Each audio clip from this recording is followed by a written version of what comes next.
Ladies and gentlemen, we are now officially 1% away from all-time highs. My name is Hamilton. I'm here with the Trading Initiative. Let's talk about today's session, wrapping up May 9th, 2024. Once again, we are very, very close to all-time highs. Earlier today, pre-market, we were down. Was thinking it was going to be another mediocre day, kind of like yesterday.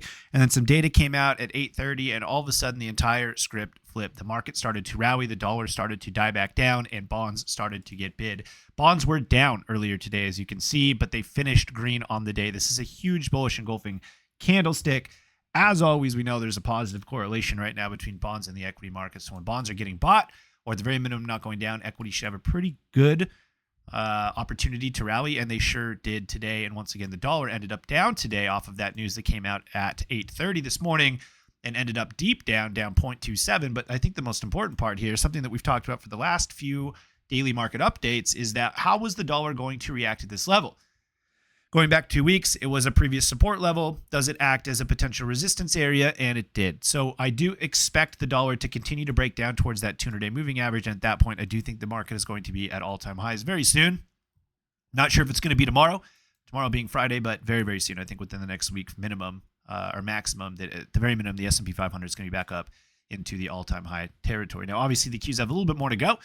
There has been some underperformance in the Qs as of this rally, at least. We've had some overperformance in some sectors in the market that are just underrepresented in the Qs. We'll talk about that in a second. But if we shift click up, we'll see we're about 1.6% away from the all-time highs in Qs, and IWM also finished up. This is going to be a monthly high close for small caps. Everything was pretty much firing on all cylinders. Really, the only thing that dragged stuff down today were semiconductors. Semiconductors, for whatever reason, just underperformed the market today. But I do think there's an opportunity here with semiconductors. Something we talked about during yesterday's market update. We wanted to start buying semiconductors if there was going to be some weakness, and there was. So we did. We started opening up semiconductors today for the first time as a community since, I believe, January of 2024. We've had some huge wins. Maybe February, actually, I might have just lied to you, but Q1 for sure, Q1 of 2024. We've had some huge wins in things like TSM. You can see the big spike up. We were able to capture that. The AMD spike, we were able to capture that. The MU spike. So we were long all of these three names in particular, along with ARM. And then we had some free contracts on the books, but we have held off buying the dip in semis until officially today. We opened up our first semiconductor play, and the idea here is I'm going to give you guys a little hint at what we're doing here. I'm not going to tell you exactly what it is. That's for paying members only. NVIDIA has earnings coming up in about 2 weeks. The goal here is to try to find a foothold into some semiconductor plays that over the next 2 weeks have a decent shot of running. The goal is to have those contracts, if you're an options trader at least, have those contracts turn over at least 100% profit. What happens at 100% profit? We can close half of the open position, and that will essentially remove all risk from the trade. We're going to be able to go into NVIDIA's earnings with a free trade on our books. Now, if NVIDIA shits the bed, whatever reason earnings come out and it gaps down, it's going to take the full semiconductor industry with it, probably. We're going to have essentially no loss on the books. It's going to be a wasted opportunity by no stretch of the imagination, but still no capital at risk. That contract, or that position, I should say, can go to zero, and we're not going to lose any money. But in the event that NVIDIA doesn't shit the bed and moons, we're going to have an absolute opportunity for a grand slam trade. As everybody else tries to ape into the semiconductor play after NVIDIA takes off, we're already going to be in. That's in a perfect world, right? I don't know if that's going to happen, but that's the game plan. And we started owning semiconductors today. A couple other names that we opened up. We opened up some more Uber exposure here. We talked about in yesterday's market update that we really liked risking the 64 area. If it doesn't work, it's a relatively tight stop. And if it does work, it's a huge risk reward. You can see 7-1.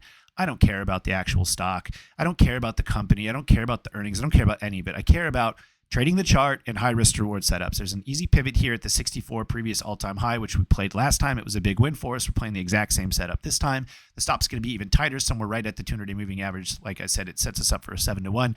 We added into the Uber play, and it's already up for us, so it's nice to see a continuation. Do we get the gap fill within the next day or two? Potentially, I think that'd be great. The quicker we can turn these free at 100%, the faster we can have a free position on our books going out to December this time. So we have all the way out through the end of Q4, which is friggin' awesome as well. Opened up a couple other names that I'm not going to go through, but what I do want to point out is something in particular. I posted earlier today on the market research side here, and you can see the premium newsletter one of the premium newsletters that I sent out today was, did you survive the great bear market of April 2024? And listen, I don't care if I end up being right, and that was the bottom on April 19th, and we've been buying stocks. Listen, guys, I've been doing this for 14 years. By no means am I going to sit here and tell everybody that they were stupid, that they weren't buying. I don't give a fuck. You can do whatever you want with your money. I openly tell you and open myself to criticism. So if I'm wrong, of course, I'm going to get people laughing at me. If I'm right, people are going to tell me I'm lucky. I've been doing this for 14 years. I don't fucking care. The only thing I care about is making money. But one thing I will point out is that most people, when they tell me that I'm wrong about things, they always have a bunch of different ideas why. The world's going to end. Financial debt is out of control. There's global tensions everywhere. There's all these things that I personally don't care about. And the reason why I say that is that market participants are irrational, and they need to be irrational in order for the market to, have these huge swings, for us to be able to buy low and sell high, or short high and cover low. It's all about irrationality. The more irrational market participants there are, to me, the better opportunity it is for me to make money, right? And that's why what it boils down to, at least inside of the Trading Initiative, is price. That's what we focus on. And something that Mr. Charles Dow, over 100 years ago, right, kind of known as the grandfather of technical analysis. He's the one that came up with the Dow Industrial and Travel averages. He came up with these 6 tenets for technical analysis, and one of them is all news is discounted in the stock market. What does that essentially mean? It means only price pays. News is noise. As soon as any sort of news comes into the market immediately starts discounting that into price, and we can see it reflected in the charts. That's why technical analysis is a very valid way of trading. We can find trends, and we can take advantage of high risk reward setups. Everything else trickles down from price. And so when someone sits here and tells me there's no way that could have been the bottom, we have CPI coming out, and we have it, and I totally understand there's a million ways to play this game. I play it strictly focused on price, based off of a lot of what Dow said over 100 years ago, which is still very relevant today. And I'm telling you, irrationality, especially when I'm dealing with people attacking me in the comments and everything else saying I'm wrong, I take none of it personally. One of us is going to be right. One of us is going to be wrong. I've been more right than wrong over 14 years. I'm going to continue to do it. So something there for you guys to think about, particularly those of you that are trading from a technical standpoint. Focus on price alone. Don't worry about all of the crazy shit going on in the world and everything else. Most of it doesn't matter, right? And the last thing I want to point out is that a lot of people are afraid to hold positions for a long time. And that's what we do inside of TTI if they're working. App. Talked about this yesterday. Now, this isn't the only trade that we have right now that's up huge, but this is a perfect poster child of our system, and so I'm going to end the video with this. If you're new to TTI, you don't know exactly how we trade. App is a perfect trade to give you an example of what we do. We bought the 45 area breakout. Why? Well, it's a simple cut the chart in half. Above it is probably more bullish than bearish. Below it is probably more bearish than bullish. We're in a bullish momentum regime. We cut the chart in half, want to own it above 45. We also have this consolidation range that we were playing the actual breakout of.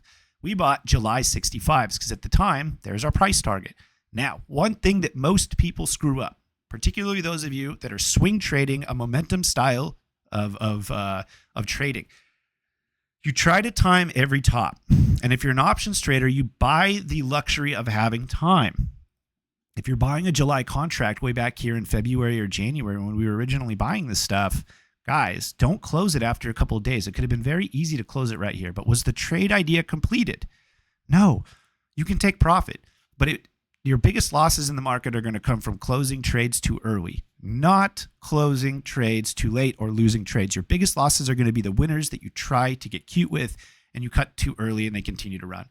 We originally opened up the app July 65s. We caught this gap up. We turned it free, like we always preach, turn free at 100%. Let this thing continue to ride for the next 2 or 3 months into the big gap up. How much do you think this contract is worth right now? Think about it for a second. How much do you think it's worth? I'm going to show you right now what the contract is worth. If we go over to Discord really quick, my contract earlier today was up 1,545%. And we have other guys in the contracts. I'm not going to go into the trading floor because we were just talking about some proprietary stuff, guys. But we have guys up 20, 30K right now. You can see that some of the other plays that we're in right now are all up hundreds of percent. Some of them are a couple 100%. We're not afraid to buy the dip, and we're not afraid to hold through consolidation. And I think that's one thing that a lot of you guys, hopefully if you're watching this content and you're actually watching to the end of the videos, you take away from the way we trade. If you're working a 9 to 5, you own your own company, everything else, you don't have time to sit behind your screen and manage trades all the time. You're not going to win every trade, but that's okay. If your risk reward is stacked in your favor and you have edge in your system, take the trade and let the trade work itself out. You will make money over the long term. Guys, my name is Hamilton. I'm here at the Trading Initiative. If you like this type of content, please like and subscribe. Leave a comment below. And is the bull market back? Did it ever actually leave? I think we're going to be at all-time highs within the next 7 sessions. We'll figure it out. Catch you in the next video.